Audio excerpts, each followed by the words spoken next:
welcome to Beatles Stuffology. We're two old friends sit around and talk BS, Beatles stuff, on a track-by-track basis, pretty much for the sake of it. My name is JG McQuarrie, and I'm here with my co-host, Andrew Deacon. Say hi, Andrew. Happy New Year! Happy New Year, everyone. I say that we're recording on the 6th of January, and this is going to go out on I think the 13th of January. And actually, I'm wondering at what point we can stop talking about when we can stop talking about when we can say Happy New Year to people. Um, I don't know. It feels like maybe we're reaching that point.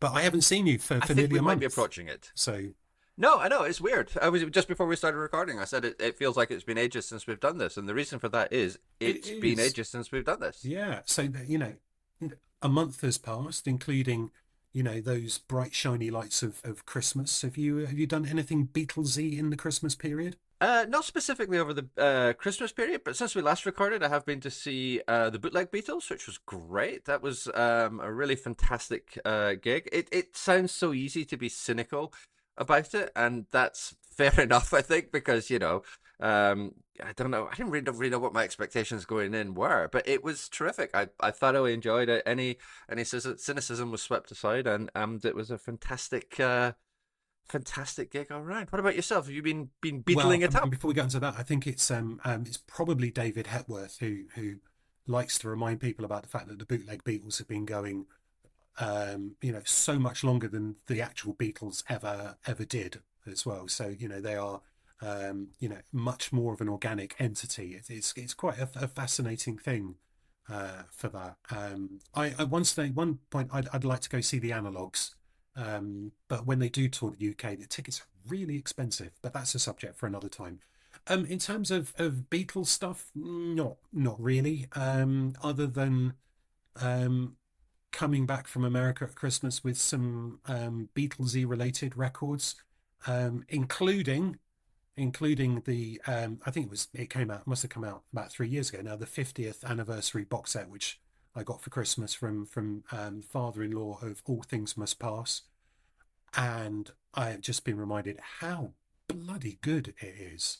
Um, just Mm.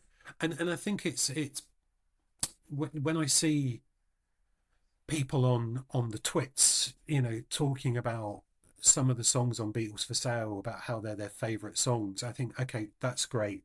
Um, you know, Perhaps that's an affectation though, because you just have to listen to most of All Things Must Pass, and you just hear the difference in quality as well. When people talk about, if you want to go back even earlier, about, oh yeah, Don't Bother Me, it's one of George's best, you think, well, really, let's sit down and discuss Wah Wah, please, if you don't mind.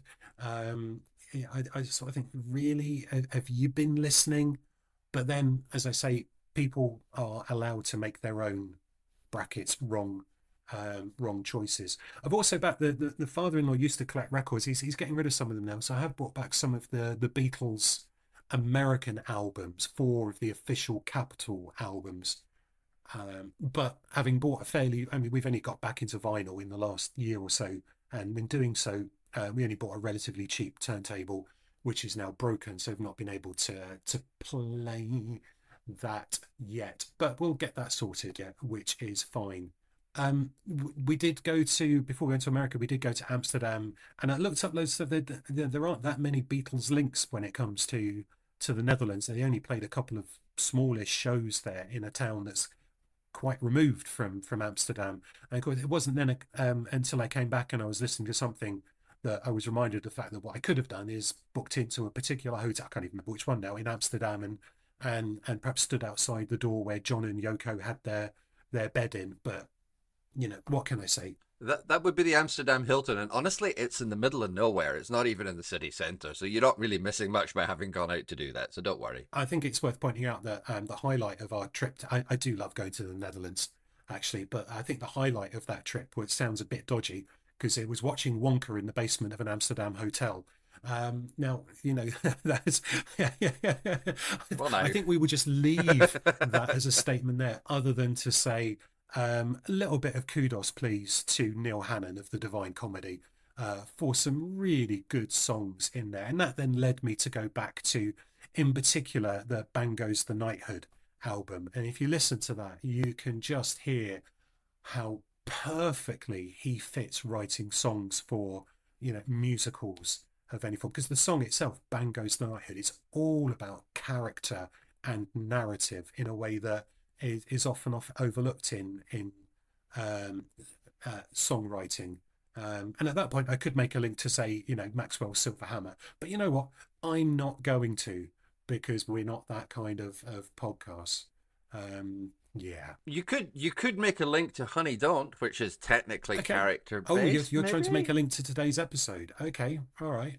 Well, we are 5 minutes in. We probably should talk about it at some point. But yeah, I mean, yeah, but please carry on rambling. No, no, no, no. It's fine. It's fine. I mean, all I was going to say was, of course, I did look up how much a copy of All Things Must Pass would actually cost new, and blimey, vinyl is expensive. I think I've probably said this Oh before. yeah. It's a pretty poor excuse for picking a man's pocket every 25th of December. Yeah, yeah, you're not wrong. Well, as you know, I've been into vinyl for a few years now, and so I've overly invested in too much hi-fi equipment and all that kind of stuff. Yeah, it's not a cheap hobby to have. I do love it. I find it extremely satisfying. I do enjoy being able to listen to music in that way, but yeah, it's not an inexpensive hobby. No, and I think I've got to the point with it as well, because it is so expensive, that I these days, perhaps less when I was a teenager, I just don't understand people who are completists.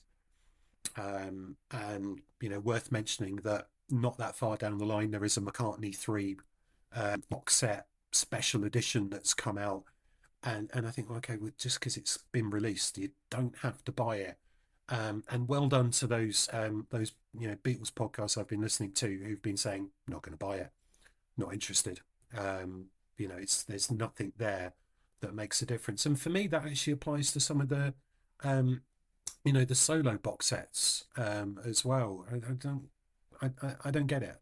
It's fine if you want to go and spend your money on that, if that's how it works for you. That's great. I think there's plenty of other ways to experience Beatles, like going to see the bootleg Beatles, for example, that are you know where you're in the moment, you're having fun, it's nice and enjoyable. You might then go and listen to some tracks you've already got afterwards. But I think good luck to all those people who are in a position to be able to afford to buy all of the records by all of the artists. Good luck, folks. Yeah, I'm not sure the world is really ready for a Back to the Egg box set, however wealthy you are. But let's Yeah.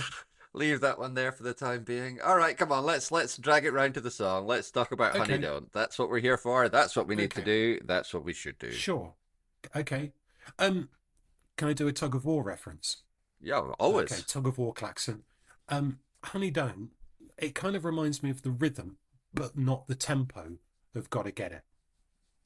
I think there's the same kind of bouncy feel to it that sort of permeates through it. Yeah, it's got that rockabilly bounce. Yeah, That's fair. which is quite interesting. I mean, I think it's probably the most significant thing I'm going to be able to conjure up to this nice but fairly superfluous piece of star singing. I'm going to use a word here that I'm not sure I've really ever used to describe any of the songs that we've covered Are thus you sure? far. I'm not Okay. certain. It's definitely not going to fall into like JG Bingo or anything like that. It's not. No, no, no. It's not French It's then. not French. It's not. Okay. It's definitely an English word, and that word is lazy.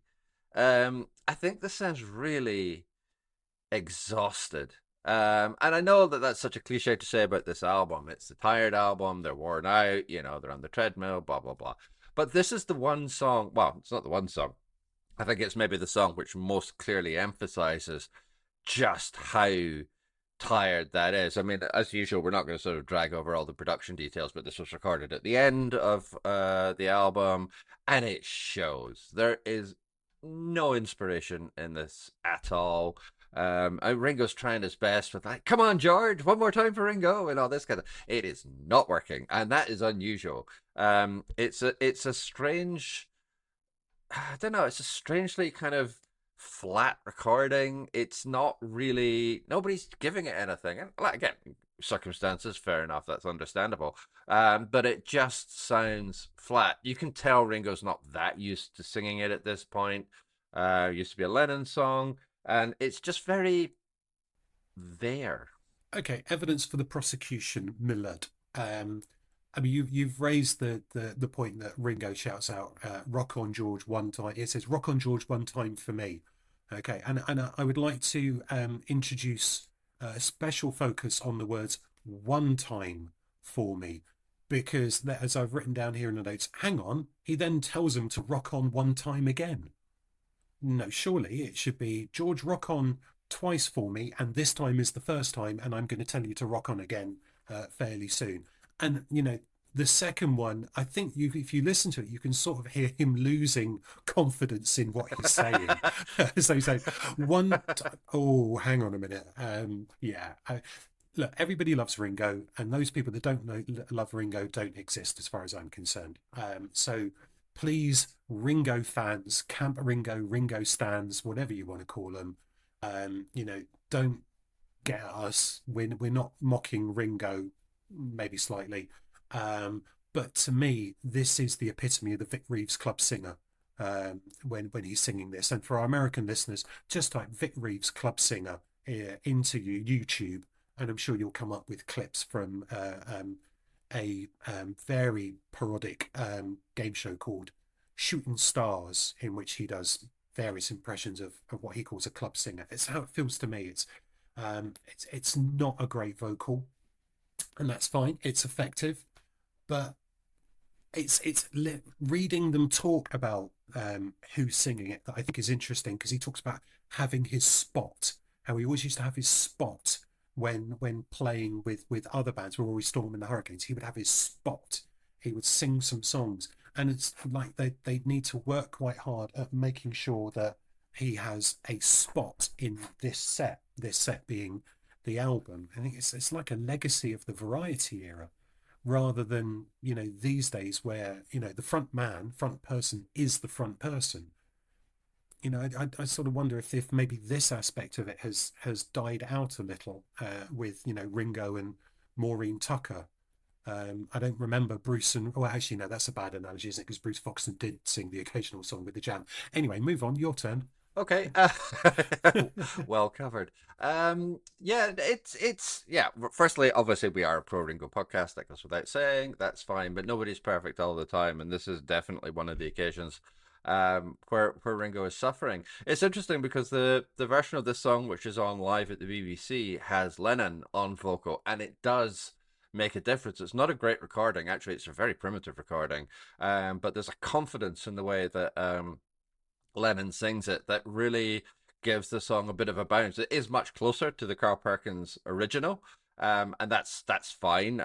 Ringo isn't exactly replicating it, but in some ways he kind of is, like the shout outs and stuff. That's in the Perkins original. Yeah. But with Lennon on vocal, it does have a little bit more juice to it, so it's easy to understand why up till that point it was something that was in the set, a song that the group were obviously fond of, but it's just it feels like a weird fit for Ringo. And like you're saying, like, oh, he always had his spot, but it's really telling that like this was virtually the last song recorded from the album, and that's how long it took them to get round to actually finding something for him to do. It just leans into that idea that this was, oh, for God's sake, can we please just get it done and get out of here. It's a very it's a very simple song, but it's not one that, even given its simplicity, they can manage to find any real energy to put into it. And just like, Ringo's vocal is just an afterthought in this album, and that feels like a shame, and it shows. Anything to read into the fact that the songs that Harrison and Starr get to sing on this album are both Carl Perkins covers? I think probably, again, it's the laziness side of things. It's material that they are. I mean, we know Harrison is an absolute devotee of Carl Perkins, Yeah. so that's fair enough. But I think again, it's just like, reach for something we can do. We don't have time to faff around. We don't have time to make selections. Yeah. We don't have time to spend that much energy in terms of recording them. Grab it and go. I would be very surprised if there was much more to it than that. Yeah, and I think I probably wouldn't use the word lazy. I think I would rather go with rushed. Wow. And that sort of, Okay. you know, desperation to be fair. Okay, that's great. So to make sure everybody has their little spot, but also then, okay, so well, if we haven't got the song, let's just give them these ones. Let's sort of keep them quite sweet that way. I find it really interesting that, of course, this was for Carl Perkins. This was the B side to Blue Suede Shoes. So Mm. they've picked up on something that would have been owned by a significant number of people, at least in America, but not, of course, gone for the obvious one. But of course, both Blue Suede Shoes and Honey Don't are now owned by, leans into the camera, yep, Mr. MPL James Paul Communications, McCartney. which I think is, you know, an interesting. I mean, I presume that means at some stage they might have been owned by Michael Jackson. Who knows? But now, you know, Mr. Macca um, owns all of these. He's like quite a lot of his heroes of the early days. I think at some point it's probably worth, and I think maybe we'll save this for when we go on to the Harrison cover. You know, talking about the people who influenced the Beatles in particular, and you know, especially people like Carl Perkins and Buddy Holly that they went on to cover, who would have been more of an influence than some of the girl groups that they covered earlier on. Um, so, because there was certainly, I think, influenced by them as people as well as by artists, which of course is quite interesting because Carl Perkins is all about the songs and not about the image. I think he even made a comment himself that, you know, if he'd have looked like Elvis, he would have been a bit more successful. And you know, if you look at him, there's some great clips out there when he's in his, you know, early heyday. There's something about the image that doesn't look right, and you know, I'm not being mean about people with oversized ears, I promise you. But then when you get into the 70s and he's wearing those kind of like satin silk shirts and he's got the humongous perm, you think again, okay, image consultant required, and preferably not the same person that would have consulted with Jeff Lynne. It's funny you should say that. I watched a clip of ELO on Top of the Pops last night. I'm not sure that any man has ever been quite as hairy as Jeff Lynne in But he owns it. But he 1973. owns it, which is good. Oh yeah, yeah, he owns it. Yeah, yeah, yeah. For better or worse, it's definitely the second one of those options. Okay, I was interested to hear you mention that Top of the Pops last night. It was on BBC Four. I didn't watch the specific 71 and 73 shows. I did watch some of the, you know, the great acts from the history of the Top of the Pops one that was on before it, and it made me sort of, you know, think of the fact that I've seen them all before. That there are only so many clips in the archive, and I don't think I saw anything that was new, which is a bit of a shame. There must be more sticking around somewhere. Well, there definitely are, but a lot of them have to be very carefully edited around these days for, you know, They reasons. do, they do. Yeah. But that's Well, the presenter. That episode actually cut the presenters out altogether. It was just like a compilation of the songs. But yeah, okay. I mean that's a shame. But anyway, I can link us a back here. I diversion. can link us back here. So, Good. one of the other bands that was on that particular edition was T-Rex. Okay. And it was the inevitable clip with Elton John playing piano on a song that does not, in Oh fact, have yeah, any yeah, piano on it. yeah. Like you say, there's only so many clips. But one of the notable cover versions of Honey Don't is by T-Rex. Um, and it's kind of interesting to hear because you would think it would be a very natural fit for a band like T-Rex. A lot of glam rock is, I suppose, a bit like Britpop, very conservative in its musical output. It leans very heavily on that kind of 50s style. So a lot of kind of big glam songs don't necessarily sound like something that you would have in the 50s. Like you can imagine Blockbuster or Tiger Feet or something like that being sung in the 50s, but they're so very clearly and so heavily influenced by that kind of 50s um 50s vintage kind of guitar riffs, the sound, the way that the songs are put together. And so for something like T-Rex, sorry, for a song like T-Rex to be for them to be covering Honey Don't, it ought to be an easy fit. It's really not. It's a really clunky, kind of clumsy version that they do. Now, to be fair, I think it's on the Electric Warrior sessions disc, so it's outtakes. It's not a full version, but they just can't really get behind it. And listening to it again, sort of contrasting it with the Beatles version, does make it interesting because although I don't think much of this is a song, because it's not very good. In terms of their recording version, they do manage to kind of get behind it. It's not good in any sense of the word, but they get behind it in a way that a band like T-Rex, you ought to be able to get behind it effortlessly because it's pretty much in their genre, more or less, just can't quite manage. Well, but I think it's testament to how much they all liked Perkins and all liked the song, that all of them have recorded or performed it at some point. In fact, you can find Yeah, absolutely. a clip online of George actually singing it with um, Carl Perkins live on stage. So there's something in it that is, it really speaks to them.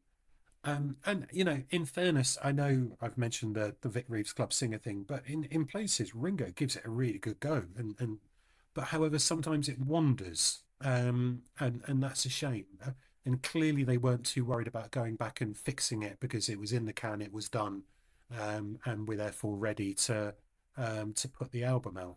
And I just sort of thinking about it, I've not heard the T-Rex version that you've mentioned, but I can't imagine how Mark Bolan's voice would suit a song like this. It seems to be much It more in really keeping doesn't. with a John Lennon.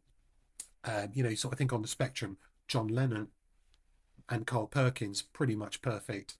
Yeah, Ringo Starr less so.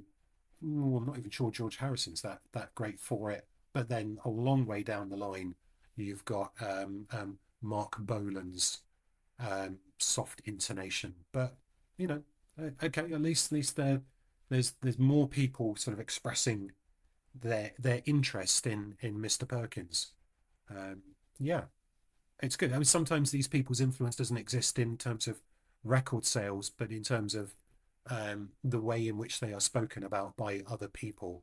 And that's kind of the reminder. Say, for example, I mentioned once already, the Velvet Underground. The bands who were influenced by Velvet Underground were probably the only people that ever bought the records by the Velvet Underground. But however, they've then gone on and influenced so many other people, is to give them that significance.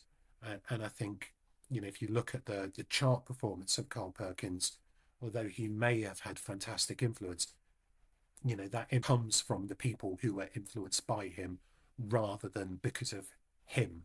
And, mention Blue Suede Shoes for goodness sake. I have a funny feeling that there's a rather famous cover of that probably earned him enough money for, a trailer or two. Well, you never know with 1950s publishing deals. I wouldn't necessarily jump to that conclusion. Yeah, yeah. But yeah, I mean, you're not wrong. Yeah, secondhand influence is still influence, and given the kind of twee folksy stuff that Tyrannosaurus Rex used to do, it's hard to imagine that Carl Perkins would have been a direct influence, but the Beatles is easy to imagine. So yeah, I would assume that this is very much secondhand influence. Yeah, you sort of imagine that they're more influenced by Anthony Newley, but yeah. Mm. Mm. Anyway, mm. Yeah. So, Honey don't. Honey did. Yeah, Honey did. Honey yeah. didn't. Honey, score it. Oh, Honey, I think it's a 5. Okay, a 5. Dear listener, if you hear any Think moaning I'll in the background, it's the cat moaning at me because it's just coming through the flap and it needs to get out the door on the other side, which is closed for recording purposes. So sorry about the interference. That's quite all right. I think in that case, for purely feline welfare methods, I am going to give this a 4.5, and I'll just jump into our usual episode closer. So you can really get a hold of us. You can contact us by email. We are BeatlesStuffology@gmail.com. We're on Twitter @Beatles_ology, and we are Beatles Stuffology on Instagram. And you can find my blog at www.jgmcquarrie.scot. Also, please check out my other podcast, Talking Trek to You, where a noob and an expert, which is apparently me, go through the original Star Trek series episode by episode. Please like, rate, and review us on whatever podcatcher you are using so that more people can find the show. Next episode, we have some timpani, which is nice, which means every little thing. But until then, keep listening.